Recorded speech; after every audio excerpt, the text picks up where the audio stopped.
आज आपण करणार आहोत अगदी साधा पण मनाला आणि पोटाला समाधान देणारा पदार्थ. गरमागरम भात आणि टोमॅटोचं सार.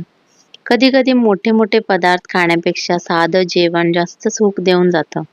बाहेर कितीही खाल्लं तरी घरच्या गरम भातावर तुपाची धार आणि टोमॅटोचं सार याची सर कशालाच येत नाही. सगळ्यात आधी इथे मी 4 गावरान टोमॅटो स्वच्छ धुवून घेतले आहेत. त्यांचा पांढरा भाग काढून टाकला आणि याचे मोठे मोठे काप करून घेतले.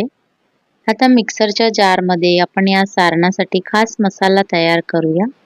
त्यासाठी अर्धा वाटी ताज्या खोबऱ्याचे काप, 4 सुक्या लाल मिरच्या, 1 हिरवी मिरची, 1 चमचा धने, 1 चमचा जिरे, 7-8 लसणाच्या पाकळ्या आणि आपण कापून ठेवलेले टोमॅटो. हे सगळं अगदी थोडंसं पाणी घालून छान गुळगुळीत असं पेस्ट करून घ्यायचं. बघा किती सुंदर रंग आला आहे. या टोमॅटो सारची खरी चव आणि रंग या मसाल्यावरच अवलंबून आहे. आता गॅसवर कुकर किंवा कढई ठेवा. मी इथे कुकर वापरते आहे. त्यामध्ये थोडं तेल गरम करून 1 चमचा मोहरी घाला. मोहरी तडतडली की चिमूटभर हिंग घाला. आता तयार केलेला मसाला, 1 चमचा लाल तिखट आणि थोडीशी हळद घाला आणि मध्यम आचेवर तेल सुटेपर्यंत छान परतून घ्या. तुम्हाला रंग आणखी छान हवा असेल तर तुम्ही काश्मीरी लाल तिखट इथे वापरू शकता. मसाल्यातून तेल सुटायला लागलं की त्यामध्ये 2 कप गरम पाणी घाला आणि सगळं व्यवस्थित मिक्स करून घ्या. आता चवीपुरतं मीठ घालून कुकरचं झाकण लावून फक्त 1 शिट्टी करून घ्या.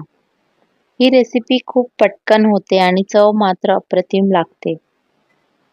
कुकर पूर्ण गार झाल्यावर उघडा. बघा किती सुंदर रंग आला आहे. सार एकदम परफेक्ट कन्सिस्टन्सीचं तयार झालं आहे. ना खूप पातळ ना खूप घट्ट. आता यामध्ये बारीक चिरलेली कोथिंबीर घालून एकदा हलक्या हाताने मिक्स करा. बस आपलं गरमागरम झणझणीत आणि स्वादिष्ट टोमॅटोचं सार तयार आहे. हे गरम भातावर ओतून वरून थोडंसं तूप घाला आणि मग पहिला घास घ्या. आहा!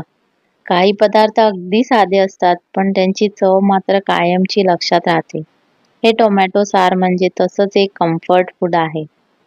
व्हिडिओ आवडला असेल तर लाईक नक्की करा. तुम्हाला टोमॅटो सार कोणत्या पद्धतीने आवडतो ते कमेंटमध्ये नक्की सांगा. चॅनलवर नवीन असाल तर सबस्क्राईब करा आणि ही रेसिपी आपल्या मित्रमैत्रिणींसोबत शेअर करायला विसरू नका. पुन्हा भेटूया अशाच एका सोप्या आणि चविष्ट रेसिपीसोबत. Thank you.